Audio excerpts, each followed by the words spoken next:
ഇപ്പോൾ ലിജോ ജോസ് പെല്ലിശ്ശേരി ഒരു മണിക്കൂർ മുൻപ് അദ്ദേഹം ഇട്ടിരിക്കുന്ന പോസ്റ്റ് ഹേമ കമ്മിറ്റി മുൻപാകെ വന്നിട്ടുള്ള മൊഴികളും പരാതികളും അർഹിക്കുന്ന ഗൗരവത്തോടെ സമീപിക്കേണ്ടതാണ് എന്ന് അടിയുറച്ചു വിശ്വസിക്കുന്നു. നിശബ്ദത ഇതിന് പരിഹാരമാകില്ല എന്ന് തന്നെയാണ്. അപ്പോൾ അതിന് തന്നെ ഒരുപാട് ആളുകളുടെ പ്രതികരണവും ഷെയറും ഒക്കെ വരുന്നുണ്ട്. അപ്പോൾ സിനിമയിൽ നിന്ന് സജീവമായിട്ടുള്ള പലരും തങ്ങളുടെ അഭിപ്രായങ്ങൾ രേഖപ്പെടുത്തി തുടങ്ങിയിരിക്കുന്നു. ഇത് ഈ ഒരു റിപ്പോർട്ട് വന്നു, ഇനി നമ്മൾ എങ്ങനെ ഇപ്പോൾ കഴിഞ്ഞ ദിവസമൊക്കെ ചിലർ പ്രതികരിക്കുന്നത് കണ്ടത്, ഇനി നമ്മൾ എങ്ങനെ ഇത് നന്നായി കൊണ്ടുപോകണം എന്നതിന് വേണ്ടിയുള്ള ഒരു റിപ്പോർട്ടായിട്ട് ഇതിനെ കണക്കാക്കണമെന്നാണ്. പക്ഷെ കഴിഞ്ഞതെല്ലാം മാച്ചു കളയേണ്ടതാണോ? അല്ലല്ലോ. അപ്പോൾ പ്രതികരണങ്ങൾ വരികയാണ്.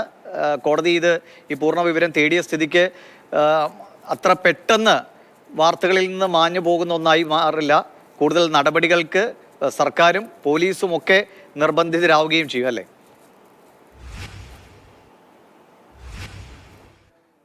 തീർച്ചയായും ദിവിഷ, എന്തായാലും ഈ വിഷയത്തെ മൗനത്തിലൂടെ ഇതിനെ മാച്ചു തേച്ച് കളയുക എന്ന് തന്നെയാണ് സിനിമാ സംഘടനകളൊക്കെ തന്നെ ഉദ്ദേശിച്ചത്. അതുകൊണ്ട് തന്നെയാണ് ഈ റിപ്പോർട്ട് പുറത്തു വന്ന ഉടൻ തന്നെയുള്ള ഒരു പ്രതികരണത്തിനപ്പുറത്ത് താരസംഘടനയായ അമ്മയിൽ നിന്ന് ആ കാര്യമായ പ്രതികരണങ്ങൾ ഒന്നും തന്നെ ഇതുവരെ പുറത്തു വന്നിട്ടില്ല. അവർ എക്സിക്യൂട്ടീവ് കമ്മിറ്റി കൂടണമെന്ന ആവശ്യം ആ സംഘടനയ്ക്കുള്ളിൽ നിന്ന് തന്നെ ഉയർന്നു വന്നിട്ടുണ്ട്. പക്ഷേ അതിലൊരു അന്തിമ തീരുമാനം ഇതുവരെ എടുത്തിട്ടില്ല എന്നാണ് വ്യക്തമാകുന്നത്.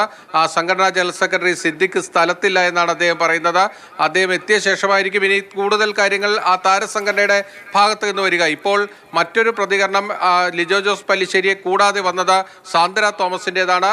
നിർമ്മാതാവ് കൂടിയായ സാന്ദ്ര തോമസ് ചേംബർ അടക്കമെടുത്ത നിലപാടിനെയാണ് അവർ ചോദ്യം ചെയ്തത്. ചേംബർ ഒരു നിലപാട് പറയുന്നില്ല, നിർമ്മാതാക്കളുടെ സംഘടന ഒരു നിലപാട് പറയുന്നില്ല. ലിജോ ജോസ് പെല്ലിശ്ശേരി ആണെങ്കിൽ പ്രശസ്തനായ സംവിധായകനാണ്. അദ്ദേഹം ഈ മൗനത്തെ ചോദ്യം ചെയ്യുന്നത് അദ്ദേഹത്തിന്റെ സംഘടനയെ തന്നെയാണ്. അദ്ദേഹത്തിന്റെ സംഘടന ഫെഫ്കയാണ്. ഫെഫ്ക ഇതുവരെ നിലപാട് വ്യക്തമാക്കിയിട്ടില്ല. കൃത്യമായ പ്രതികരണങ്ങളൊന്നും തന്നെ ഈ വലിയ താര സംഘടനകളുടെയോ സിനിമാ സംഘടനകളുടെയോ ഒന്നും ഭാഗത്ത് നിന്ന് വരുന്നില്ല. ഇവർ എളുപ്പത്തിൽ പ്രതികരിക്കാവുന്ന പല വിഷയങ്ങളിലും ചാടിക്കേറി പ്രതികരണം നടത്തുന്ന പല ഭാരവാഹികളുമുള്ള സംഘടനകളൊക്കെ തന്നെയാണ്. പക്ഷേ ആ ഭാരവാഹികളെ ഒന്നും തന്നെ നമുക്കിപ്പോൾ ചിത്രത്തിൽ പോലും കാണാൻ കഴിയാത്ത അവസ്ഥയാണ്. അവരുടെ സംഘടനയ്ക്കുള്ളിൽ നിന്ന് തന്നെ ഇതിനെല്ലാം ഒരു എതിർ ശബ്ദം ഉയരുന്നു എന്നത് നല്ല കാര്യമാണ്. ശരിയാണ്. എന്തായാലും കൂടുതൽ ആളുകളുടെ പ്രതികരണമൊക്കെ വഴിയെ വരാനുള്ള സാധ്യതയുണ്ട്. എന്തായാലും സർക്കാരിനോട് തന്നെ കോടതി ഇതിൻ്റെ കൂടുതൽ വിവരങ്ങൾ ലഭ്യമാക്കണമെന്ന് ആവശ്യപ്പെടുന്ന സ്ഥിതിക്ക് കോടതിയുടെ മുമ്പിലേക്ക് സമഗ്രമായ റിപ്പോർട്ട് വരുമ്പോൾ എന്തൊക്കെയാണ് അടുത്ത നടപടികൾക്ക് കോടതിയുടെ ഭാഗത്തുനിന്നുള്ള നിർദ്ദേശങ്ങൾ ഉണ്ടാവുക എന്ന് വളരെ നിർണായകമായ കാര്യമാണ്.